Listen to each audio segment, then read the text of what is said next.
l'ambiance par rapport à La Rochelle ce soir, qu'est-ce que tu peux me dire de ce match? Non, mais c'est très bien parce que c'est une équipe qui avait un peu quelques caractéristiques similaires à La Rochelle, qui aimait jouer très vite et qui était beaucoup dans le duel.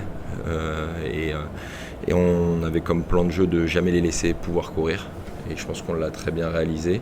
D'autant plus en pur meneur de jeu, c'était encore pour moi encore plus dangereux parce que ça allait encore renforcer ce jeu de relance. Et voilà, on a bien réussi à le faire, donc il faut vraiment féliciter les garçons parce qu'on a eu très très peu de temps pour le préparer. Voilà, on a eu 1 heure mercredi, hein, on va pas se mentir. Et ils ont été très attentifs, ils ont respecté vraiment les consignes. Et quand on respecte le game plan avec la qualité des joueurs derrière qu'on a, c'est très bien, c'est un match très sérieux. Je dis très peu de temps pour préparer, puis c'est un peu l'anecdote de ce match-là aussi avec cet entraînement du capitaine qui Mm. est en place. Est-ce que ça a porté ses fruits ou pas Ah, on a gagné, donc ça a porté ses fruits, il faut croire. Il faut croire que Jacques est un meilleur entraîneur que moi veille de match. Voilà, mais bon, non, c'était une petite anecdote, c'est elle qui était subie, hein, on va pas se mentir non plus, mais c'est vrai que bon, quand on subit les choses, plutôt que se lamenter, autant essayer de trouver des solutions, et c'est ce qu'on a fait sur ce petit moment-là hier soir. tu as eu un retour des joueurs là-dessus ou pas? Ouais, mais en fait, on est arrivé un peu plus tôt, on s'est un peu caché, on a regardé, et puis après ils nous ont vus, et on leur a dit faites, allez-y, je regarde. Et donc on a respecté ce qui était dit, et c'était, non, mais c'était bien, ça aussi, ça oblige les joueurs à être acteurs de leur projet, c'est bien. Il y a une stat qui fait la différence aussi par rapport à La Rochelle, c'était les rebonds là, Mhm. dans la combativité, tout ça, tu as retrouvé des valeurs de ton équipe, Oui, au-delà du plan de jeu. on travaille des choses depuis le début de saison nouvelles par rapport à l'année dernière, et donc du coup il y a un peu de temps pour que ça se mette en place. On n'a pas bien réussi à le faire à La Rochelle, on a mis l'accent dessus en vidéo, et on a bien utilisé aussi le match de Fougères pour travailler, et aujourd'hui on l'a bien fait. Alors voilà, ils étaient amoindris en face, certes, faut pas l'oublier, mais c'est vrai que je trouve que par rapport aux joueurs qui étaient absents chez eux, ça pouvait renforcer encore plus leur qualité de jeu rapide, relancer tout, donc c'était très enjeu. Vous attendiez à rendre le match aussi facile? Non, non, parce que moi je les vois bien faire une saison à la Aix-Maurienne l'année dernière. Voilà, je pense que ça peut être un peu le troublion par rapport un peu leur style de jeu, les caractéristiques des joueurs. Donc c'est une équipe que je pense qui fera, je suis pas devin et je vous le souhaite, hein, un bon championnat. Donc voilà, c'est vrai que réussir à les empêcher de courir, c'est une vraie performance parce qu'ils sont très très bons là-dedans.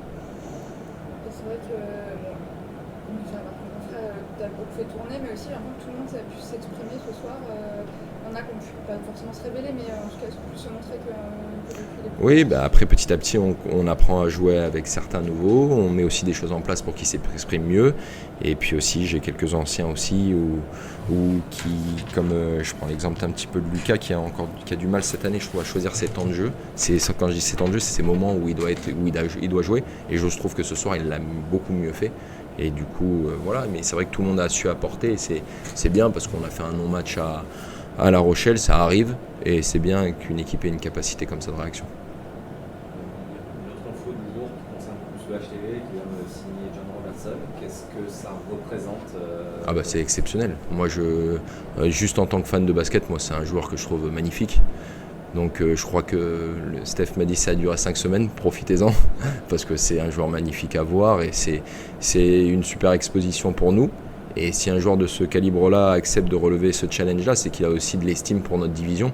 Et je pense que tous les joueurs de cette division, que tous les acteurs, staff et toute cette division, moi je prends ça comme valorisant. Ça veut dire que ce joueur-là, il estime que c'est un bon challenge pour lui pendant 5 semaines, et quand il va sortir de là, il sera bien remis en forme parce que le niveau est haut. Donc moi je trouve ça magnifique. Je suis très content qu'il ait pas pu jouer ce soir. Voilà. Et je souhaite bon courage aux autres pour l'affronter à partir de la semaine prochaine. Juste une dernière question, là, bon, vous allez avoir plus de temps pour vous, Ouais. vous préparer en tout cas pour quand aussi, comment voilà, vous avoir... On vient de faire 2 matchs à l'extérieur, voilà, là on va faire 2 matchs à domicile. Ce qui est bien, c'est qu'on va avoir du temps pour travailler parce que j'ai un groupe jeune qui a besoin de travailler. J'ai vraiment un beau groupe qui a besoin de s'entraîner, de travailler pour progresser, et plus que celui presque de l'année dernière. Donc c'est important, et c'est pour ça que je trouvais que ces doublons là arrivaient très tôt dans la saison. Et là je suis surtout très content d'avoir une semaine de travail, voilà, pour pouvoir bosser ensemble parce qu'on a encore beaucoup de choses à améliorer. Merci. Ouais. Que retenir d'une soirée comme ça où le match a très vite tourné en votre défaveur?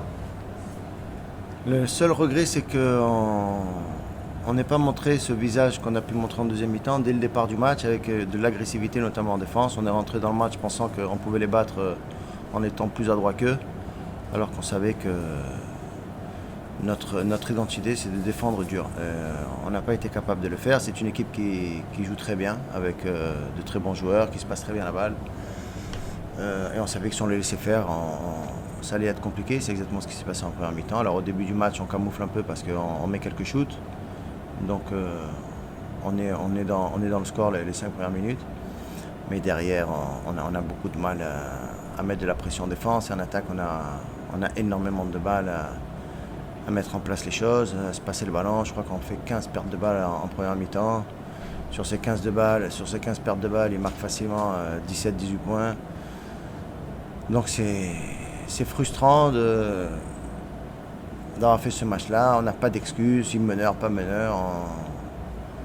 On avait 8 pros, 2 gamins qui étaient là pour nous aider. On n'a pas été capable d'être à la hauteur de ce match ce soir. Tu parles des meneurs évidemment, mais dans cette période où l'écart se fait, il y a aussi une absence totale au rebond qui n'est pas vraiment dans votre identité. Comment tu l'expliques ? Le rebond, c'est le combat. Techniquement, c'est de boxer le joueur dont on est en charge. Et c'est le combat physique, c'est ce que je leur demande, c'est ce que je leur dis, c'est que souvent on se voit se faire pousser, mais nous on ne pousse pas souvent sur ce match-là, en première mi-temps du moins. Ça veut dire qu'on a des pertes de concentration, on aide quand on ne doit pas aider, du coup derrière on est en retard pour fermer le rebond, et on leur donne des possessions en plus. Je crois que sur la première mi-temps, ils ont 14 ou 15 possessions de plus que nous, ce qui est complètement énorme. Donc c'est clair que ce combat du rebond, c'est quelque chose que l'on a mal fait ce soir, par un manque de concentration d'abord, parce qu'on avait dit comme consigne que responsabilité individuelle, c'est pour ça qu'on n'allait pas attraper sur les postes bas, pour que chacun puisse être en charge de son joueur. Et aujourd'hui, on l'a pas bien fait. C'est juste une soirée à oublier, c'est un accident de parcours, Blois était quand même beaucoup plus fort, il n'y a pas de regret. Il ne faut surtout pas oublier, parce qu'on a vu que quand on ne joue pas avec une intensité, on n'est pas compétitif. Donc l'équipe a été construite de joueurs revanchards et qui avaient faim. Et ce soir, on n'a pas démontré ça en début de match, ce qui est dommage, parce que derrière, ils le font plutôt bien en deuxième mi-temps, mais c'est trop tard. Donc ces débuts de match à se dire on va voir ce qui se passe, non. Je leur ai dit dans le vestiaire, on n'attend pas d'être giflé avant de réagir. Essayons d'être nous agressifs dès le départ et on verra comment l'adversaire réagit.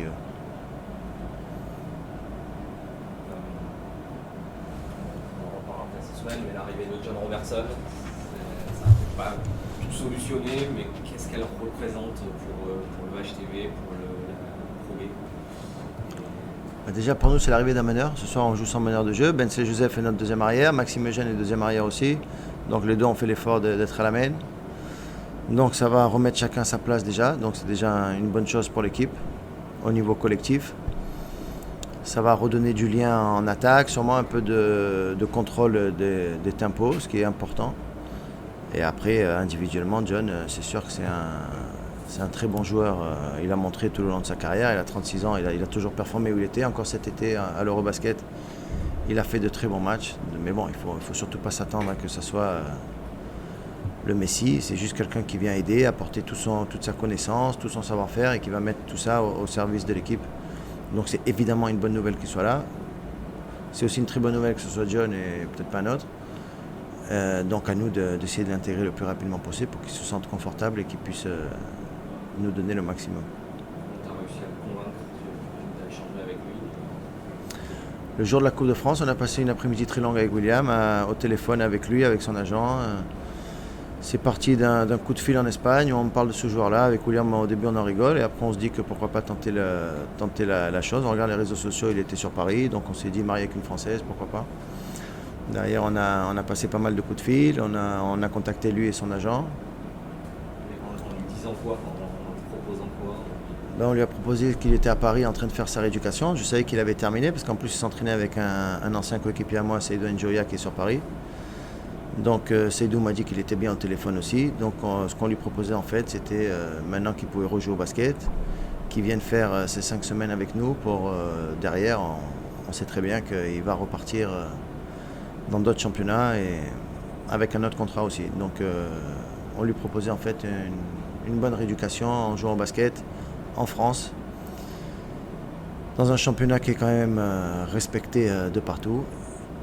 Donc c'était une opportunité pour les deux parties. Romilde, vous avez relevé la tête, on peut dire, par rapport à La Rochelle il y a une semaine. Ouais, c'était un match piège et un match important pour nous. On a fait un non-match la semaine dernière. On a fait un match où on n'a pas reconnu notre équipe, on n'a pas reconnu notre identité, et même chaque joueur individuellement était en dessous de ce qu'il est capable de faire. Donc on s'est dit les choses, on s'est beaucoup parlé en début de semaine, on s'est remobilisé. Et voilà, là c'était une semaine beaucoup mieux dans le visage qu'on a montré, que ce soit à Fougères ou ce soir. C'est un peu l'anecdote du match, mais c'est l'entraînement du capitaine qui a fait participer, je crois, aussi avec Timothée. Est-ce que c'était une façon encore plus de vous parler, de vous relancer? Ouais, c'est une demande du coach aussi depuis le début de saison. On a une équipe qui est jeune et elle a besoin d'être emmenée par quelques joueurs. Donc le coach veut que Jacques, Tim et moi notamment prenions la parole et donnions un peu de leadership. Donc c'était un bon exercice pour aller dans ce sens-là et c'était marrant, c'était cool. Ça s'est passé comment? Est-ce que tu peux me raconter un peu Très bien. Je crois que les coachs avaient envoyé des systèmes à Jacques. On a commencé par s'échauffer un peu sur ce que nous on fait d'habitude. Après on a fait un petit peu de tir et ensuite on a fini par travailler sur hier Toulon. Mais voilà, ça s'est très bien passé, tout le monde a été sérieux, on a pris la parole en se relayant un petit peu. Le staff a fini par arriver finalement à 2/3 de l'entraînement, donc ils étaient là aussi. Ils restaient un peu en retrait, ils nous observaient, ils intervenaient de temps en temps, mais non, c'était cool. Toi, je crois que c'est pas forcément quelque chose qui est facile, enfin, en tout cas naturel pour toi de prendre la parole et tout. Du coup, comment tu le sens? Comment t'as géré ça? Ça va. Puis de toute façon, on est que entre nous, donc il faut apprendre à le faire. Je pense que je suis meilleur à aller voir les gars individuellement et à leur parler un par un qu'à parler devant le groupe. Mais je trouve que le coach a raison, c'est un point de progression qui est important. Et si je peux amener ça en plus, ça peut être que bien pour l'équipe. On parle aussi du visage de l'équipe, sur la combativité, on n'a pas vu finalement La Rochelle. Qu'est-ce que tu peux m'en dire? Qu'est-ce que vous avez ressenti? Ça a commencé par la défense. On voulait mettre plus de pression sur la balle, on voulait rester plus tout-terrain. Et on l'a très bien fait, surtout en première mi-temps. Ils mettent 26 points à la mi-temps, donc c'est des standards qui sont vraiment bien et c'est ce qu'on veut faire à chaque match. Derrière, à chaque fois qu'on défend, on trouve du rythme en attaque. De toute façon, je ne suis jamais inquiet pour ce qui va se passer pour nous en attaque, mais très souvent, ça passe par le rythme qu'on prend en défense. On engrange de la confiance, on peut courir et après, on a du talent partout, donc on mettra des paniers, ça c'est sûr. Mais voilà, je trouve qu'on a fait une bonne entame en défense sur la première mi-temps en tout cas. Là, vous allez avoir une semaine pour récupérer, vous préparer pour France et ça va vous faire du bien aussi? Ouais, ça fait du bien. On a quand même pas mal enchaîné, beaucoup de déplacements en plus. On a eu 5 matchs en 2 semaines, quelque chose comme ça, dont 3 déplacements. Et ouais, donc ça va faire du bien de la couper un petit peu ce week-end, reprendre le temps de travailler parce que même les entraînements finalement étaient un peu écourtés. C'était plus de la prise d'information qu'autre chose. Donc voilà, on pourra prendre le temps de remettre de l'intensité à l'entraînement et ça va nous faire du bien. Un dernier point, David disait que c'était une équipe qui pouvait ressembler à La Rochelle. Là, vous n'êtes pas tombé dans le piège entre guillemets. C'est ce que tu dirais toi ou comment tu vois ça? Je trouve appris vos leçons. Où on a appris nos leçons dans ce qu'on veut faire, ça c'est sûr. Après, je trouve pas que ce soit une équipe vraiment similaire. Ils ont un profil assez atypique. Ça court quand même plus. Il y a beaucoup de talent individuel, il y a beaucoup de physicalité. Je trouve qu'ils sont plus physiques que La Rochelle. Mais voilà, c'est vraiment un profil d'équipe qui nous correspond pas forcément finalement. Je sais que nous on aime bien quand les choses sont assez structurées. Là, c'est quand même très libre. Mais je trouve qu'on a bien répondu, même dans les duels et tout ça, on a bien tenu et c'était intéressant. Merci beaucoup.